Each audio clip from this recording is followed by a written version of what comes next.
Namaskar. Hello and welcome to P Guru's channel. Finally, we meet in person. Dr. Ankit Shah, and we are here in one of the most unlikeliest places. We are at the baggage claim of the new Terminal 1 in Bengaluru Airport. We happen to be traveling and we decided that we'll, cross paths here and have a conversation also. Unusual place. Yes, indeed.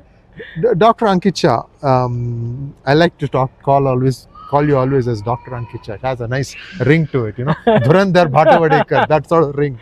So, Dr. Ankit Shah, the recent moves about trying to still keep some pressure on the Modi government, like for example, somebody found this amazing coincidence, and unless you look at it, you don't realize it. Every time Rahul Gandhi goes abroad, something happens here. Like for example, in this particular city, Cafe Rameshwaram, there has been an low intensity IED blast. I don't think they have still caught the person, hooded mask and things like that. My point here is that one of these guys go travel abroad, something happens. So there is an attempt always to somehow dial it down, the influence of the BJP government or whatever. Now, if you think about it as being something from the deep state, right? Deep state wants a stable government so that they can make more money off of that. And yet we see some things like a countermeasures. Try to read this puzzle for us. If you want a stable government, then why would you try to destabilize it? Yeah. So, as I've been talking since long, that this deep pockets have multiple layers to them, and there is one section which is not aligned to the timing of the growth that Bharat is taking up for. So they are going to create nuisance, and this I put a number around 7% for them. So 93% of the deep pockets is aligned to the Bharat growth story. The rest 7% are creating these obstacles. Now the problem with this 7% is they are not okay with a brown skin sitting on their head. So as they're seeing, a lot of Western companies are shifting the top management more and more towards Bharat. They are shifting the top management more and more towards NRIs, taking back the power from the whites. When they are seeing the shift, there is a sense of white racism with this 7%, and they are not comfortable with it, which is why they aligned with the opposition party. Now, you and me, we know that investing in Rahul Gandhi is a total loss-making idea. Right. But they are banking on him to create chaos. And I'm sure those people in the governance know what is going on, because every visit, as you rightly said, that there's a pattern. Every time there is a visit, something happens. And especially this particular state. Yes. Now that they have the government, right, there's a lot of bankruptcy and chaos, because wherever they win, their formula is to bankrupt the state. Correct. Once the state goes bankrupt, they point out at the central government and say, give us money. So this has been the formula of the opposition for quite some long time now. I mean, you've already seen Kejriwal doing the same thing, right? Now he's asking for Lok Sabha seats. Then he will perform. That's what he's claiming. So I think this ups and downs will go on. We also need to understand that when this huge size of wealth enters this country, despite the fact that 93% would be aligned, they would still be trying to have a little more say in the polity, because as I've been talking in some of my talks, that the Nita Ambani Cultural Center was established exactly at the doorstep of the US consulate. Yes, indeed. Now the Ambani family can open it up anywhere. I mean, correct. Why would they have to do that? Right, they can create an island for all I care. So there is a symbolism going on here, that if you are going to come with a hostile concept of earth, then there is dharma waiting for you to counter. So this cultural center is going to have a massive geo-economics role in the future, which I said will be studied in the next century, because there is a time where you need to give some time for it. That is how people will learn that this had such big role. So there are a lot many of geo-economic assets, as I say. One is Sadhguruji, Shri Ravi Shankar, हमारे रामदेव जी जो है. Don't discount you out. You are also becoming part of this. No. You have age on your side. So there are many big assets, and Nita Ambani ji are certainly one of them. And the way they have portrayed Bharat in this particular marriage, as I said, this is the marriage of global powers with Bharat. This is not Anand's marriage, and that event proved it. That's what is going on exactly, because there had been 2 previous marriages. Yes. And no such kind of representation how it's done this time. And when Shah Rukh Khan says Jai Shri Ram, right?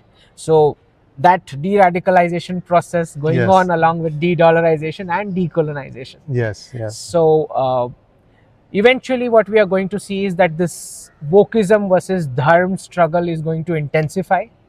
That particular joint venture of Walt Disney with Nita Ambani, Viacom, she's going to give the strategic direction, is what is said in that particular news item. So they are going to bring their ideas along with the money.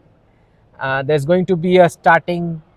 So it's like a Disneyland theme park with Hanuman and Ram, Lakshman. Well, they will try to introduce wokeism, as I said, because Walt Disney, the kind of content they've been giving in the last few years. Recently, it's been so like they that. will introduce LGBTQ and all this queer and all this kind of waves here as well, which is why they need to be countered with what we consider over here as powerful as well, right? That is why the combination. 2 things, Dr. Ankit Shah. One is, what I'm hearing you say is, meritocracy is fine as long as it's white. And the second thing is about LGBTQ. If you look at Indian society, right, we have always been very supportive. We call them alis, essentially people who happen to look masculine features but feminine form. And whenever they come to your house, there's a newborn baby, especially when there's a newborn baby, you have them bless the child. So this is not something that is new to India. India should be able to take some of it, but the entire gamut. I mean, even in the United States, it's jarring now. I mean, men competing in women's sport and winning medals. So, Shri, let me tell you, wokeism is borrowing some parts of dharma and telling that, this always existed. Now, we need to be clear where we need to draw the line. So, and it's going to happen always, because every single criminal thing is going to find out some ancient reference and say, that existed back then as well. Now, when does something which is normal turns into criminal? If you want to demarcate and dissect that particular line, we got to understand that somebody's identity, somebody's different kind of the framework that they are built with, the Bharatiya society never opposed. They always have had acceptance in terms of their rights. None of their rights being, as a citizen, being crushed or anything. No such reference. In fact, as you said, they had a sacred role in the society to play, and that role was given to them.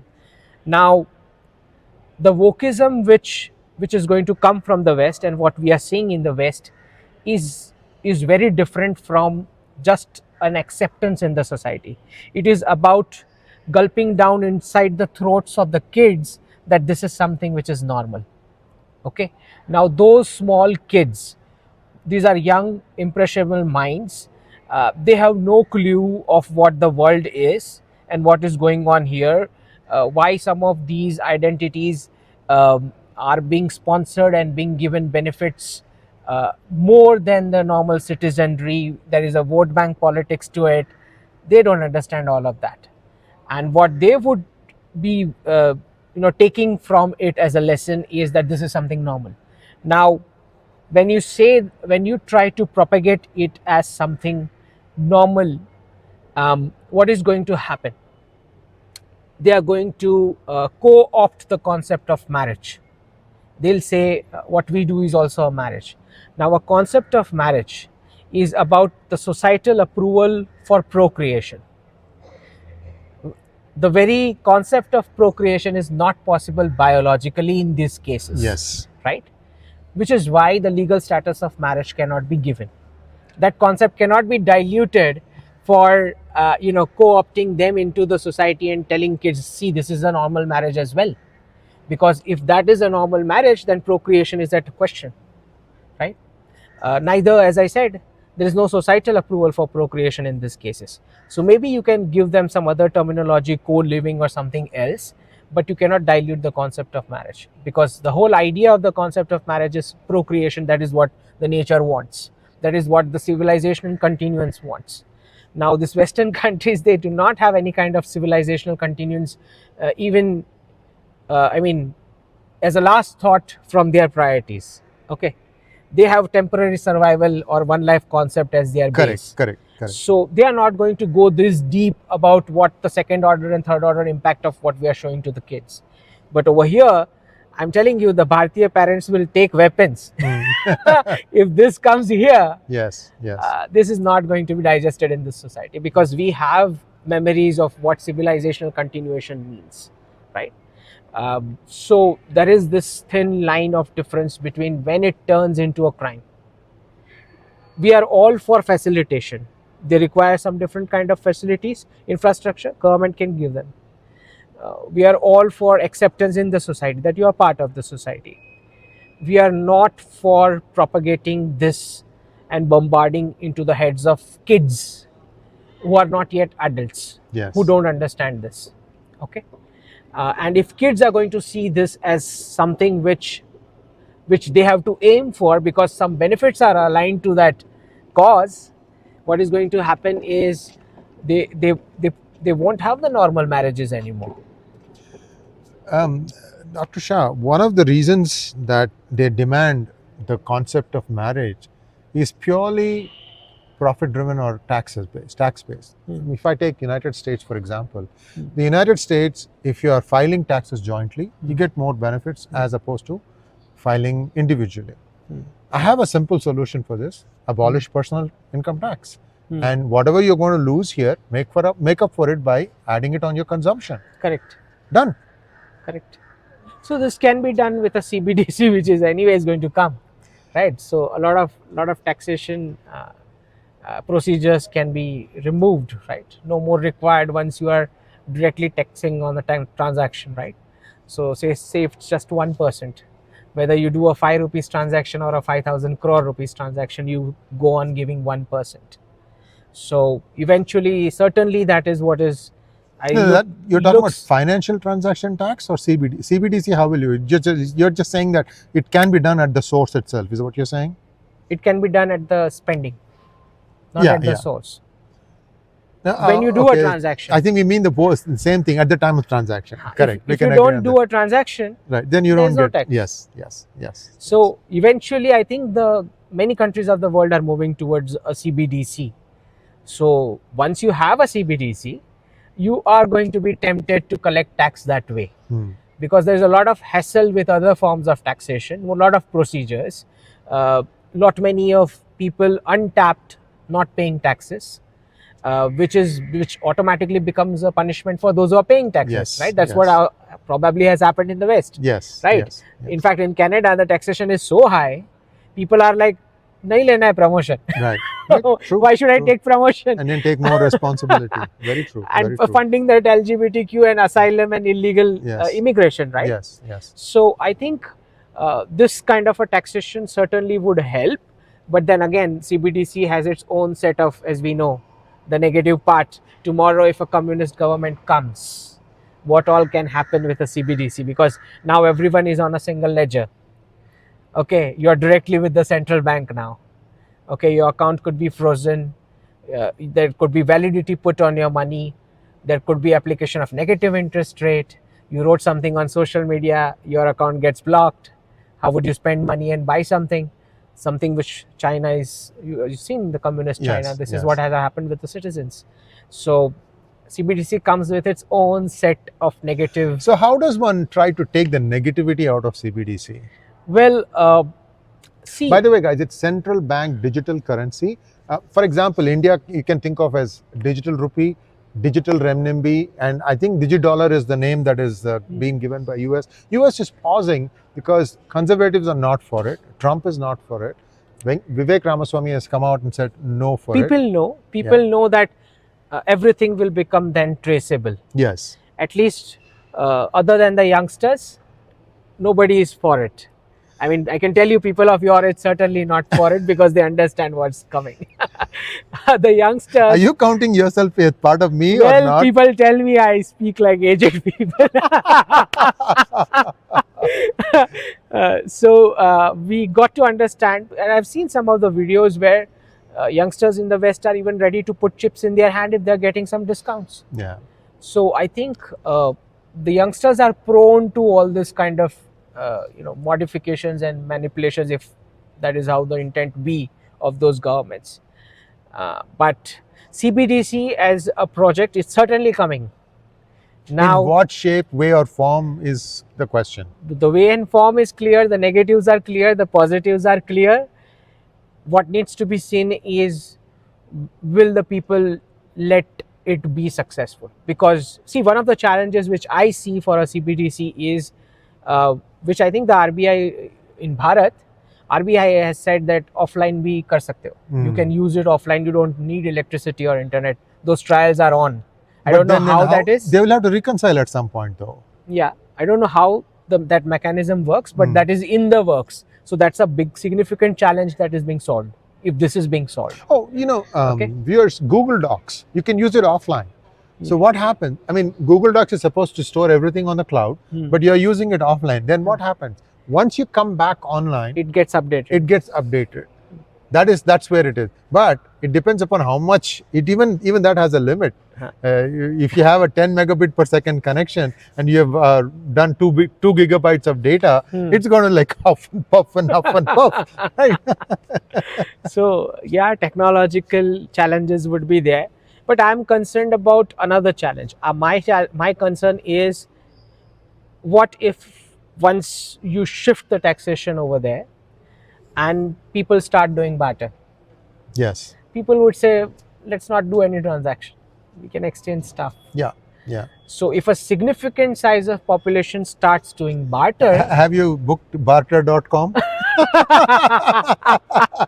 so if a significant population goes into barter, then CBDC, I mean, the taxation which was for The base collapses. the base collapses for Yes. it. Yes. And if I am to suggest something, I would say 200 and below currency should remain, and 500 can go, and that can happen. That's a matter of just phasing out, guys. This is going.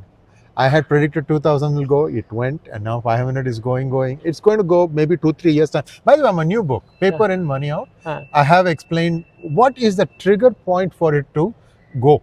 There's a point. Again, my calculation, and I say that in my book. You can go and read my book and then get out. Now, I had another question as part of our conversation that you said. So if you take CBDC is nothing but legalization of Bitcoin. Similar, because both of them are based on blockchain, isn't it? Almost similar. So what are the differences? I think these guys are not working on a blockchain. Where are they maintaining so distributed ledger is what you say. Instead of saying blockchain, people say distributed ledger. But controlled by central banks. Yes. That's a major difference. Of course. Right, that one is a public one. Yeah. So you what said again, another way to say that is permission blockchain is with permission, which means that only a few people will have access to that chain to look at that ledger, digital ledger. Go ahead. So it looks, because I mean, when I was talking on de-dollarization, I got many questions regarding, because since 2021 I was saying US is aligned to this. Yes. Okay. Now things are clearly visible in terms of alignment, because if you're taking people out of US dollar to the Bitcoin, yes, and on the other side the BRICS nations are building something, while the thing gets built, you can keep people in the Bitcoin. Right. And you know then what is coming. We will let you put by way of comments what you make of this point. By the way, you've talked about some things that people will say, oh, this is PFA, pull out of air, pull from air. Actually, air is not the true word, but you people know, pull from air. I'm just being very honest, Dr. Ankit. I mean, I read all the comments and I know what people are saying. So one of the things that you predicted was, you said that the US dollar to rupee exchange rate is going to slip a little bit and then it will completely collapse. I mean, to like as much as 3 rupees to $1, right? Before that happens, What you are saying is the dollar is going to suddenly lose its legitimacy because it stops becoming the reference currency in the world, standard in the world.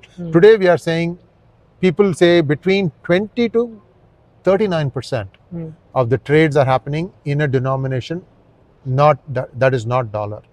Do you think the US government could just say all your dollars now are converted into digital dollars in one day, and then somehow manage this thing? Do you see something like that happening? See, when I gave that prediction, I based it on two main assumptions. The first assumption is that the fiat system is ending. Yes. Which means there's going to be some kind of pegging, which I believe gold certainly is going to be one element. Yes. Whether you have other things or not, we are not sure, but gold is certainly there. Correct.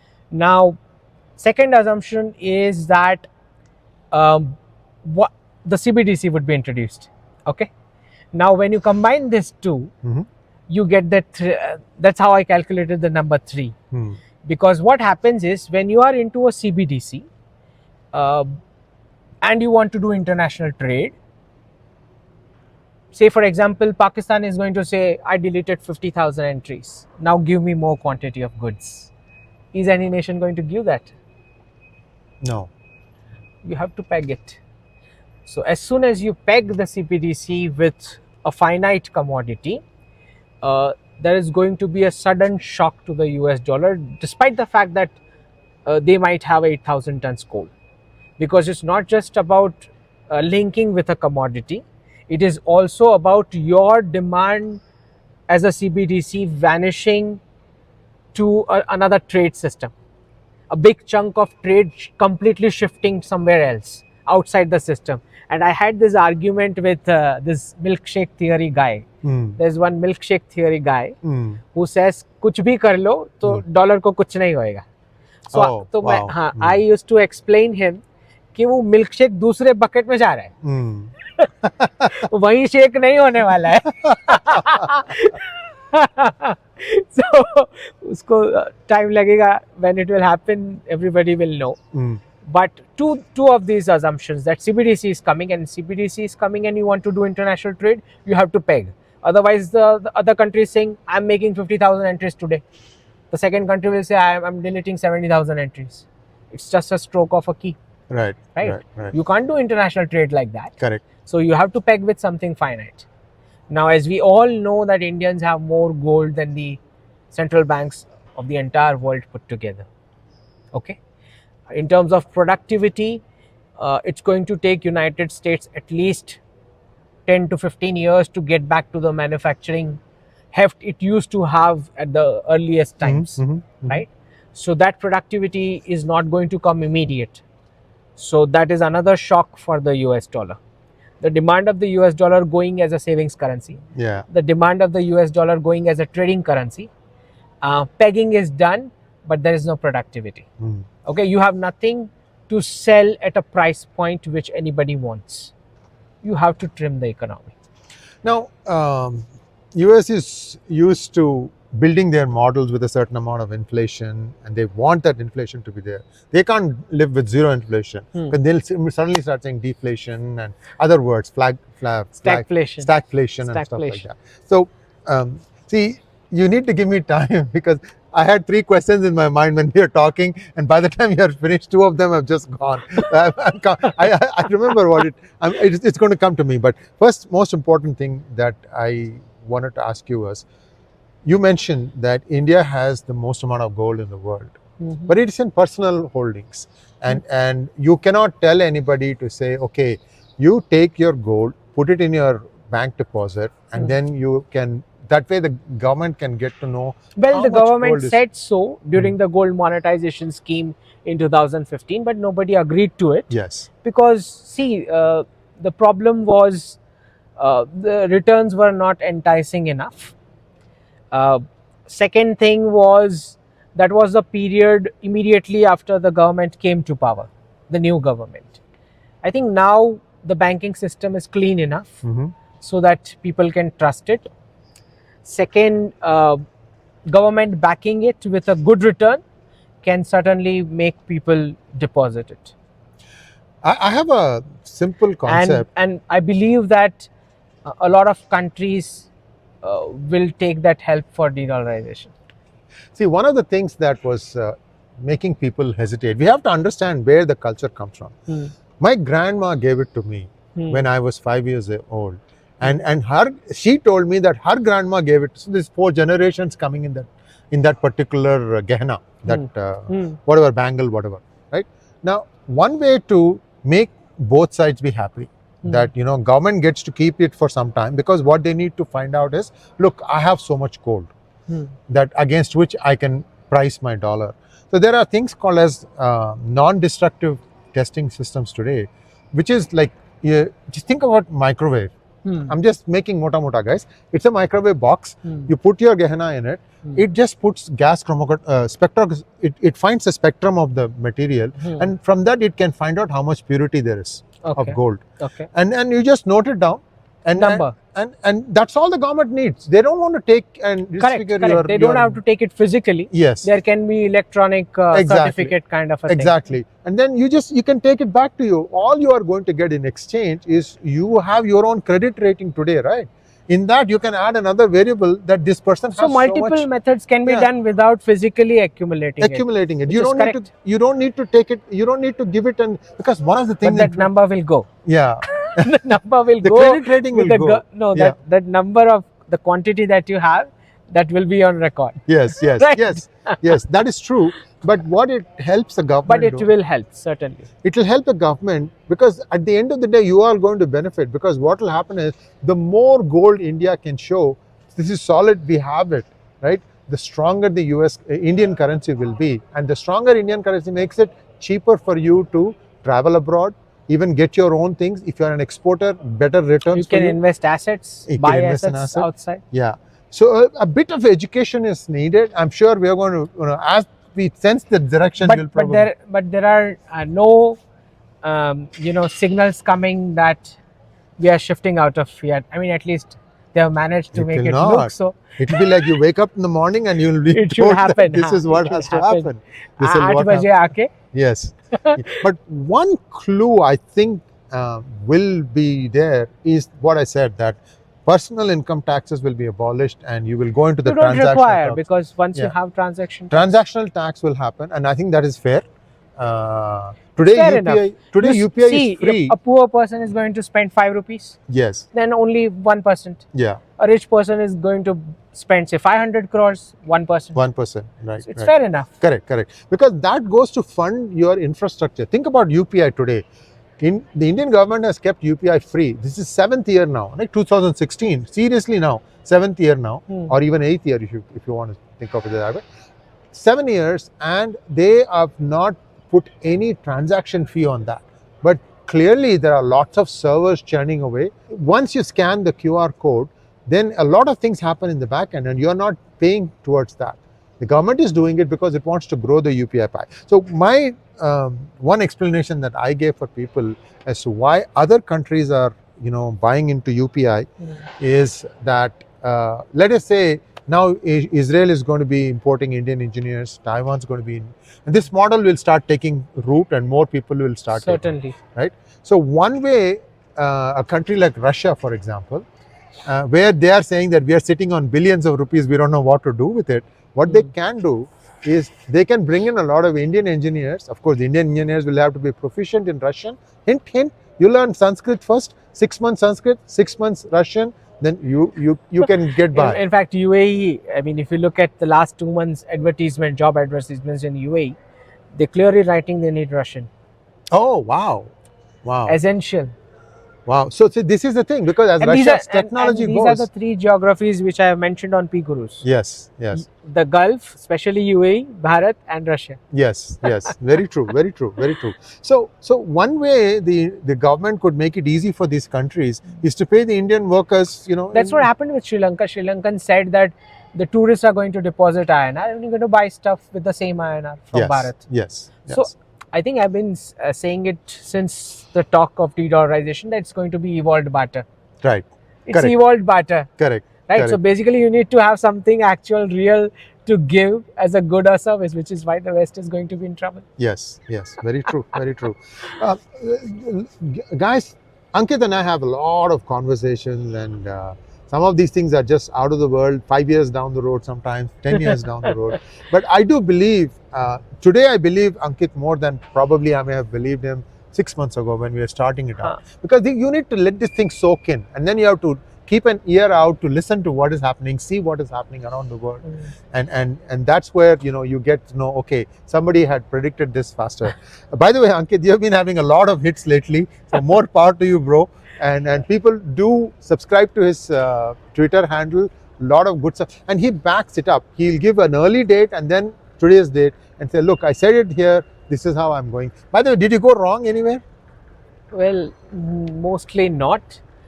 The one I had predicted was POK before Ram Mandir, I see. but then we lost CDS Rawat Yes, yes. midway. Yes. But I still believe that the fundamental diplomatic understanding is completed of the takeover. Okay, okay. So it's only the physical takeover which is pending. Yes, yes, yes. Well, very interesting conversation, Dr. Ankit Shah, and he's off to a very important event, so I'm not going to hold you back too long. And this is the new experiment we did, guys. You know, meet at a public place. I mean, and the carousel is starting to move, so it'll start creating more noise also. But thank you so much, Dr. Shah. Thank you. And it's a pleasure and honor to be part of this conversation. Dhanyawad. Dhanyawad. And viewers, please like, share, and subscribe to our channel. Don't forget to click on the bell button for notifications.